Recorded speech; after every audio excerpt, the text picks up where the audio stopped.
আসসালামু আলাইকুম ওয়া রাহমাতুল্লাহি ওয়া বারাকাতুহু।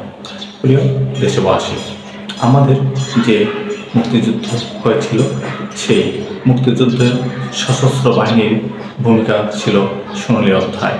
কারণ 1971 সালে যদি সেনাবাহিনীর চাকরিরত ছিলেন তারা যদি এই মুক্তিযুদ্ধ অংশগ্রহণ না করতেন তাহলে হয়তো দেশে মুক্তিযুদ্ধই হতো না।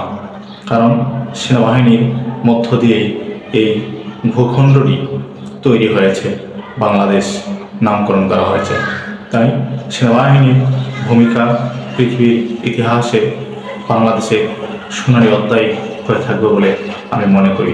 তাই যুগে যুগে এই সেনাবাহিনী যদি গণতন্ত্র রক্ষার স্বার্থে কাজ করে যায় তাহলে বাংলাদেশে কখনো কোনোভাবে স্বৈরাচারী রূপ হতে পারবে না।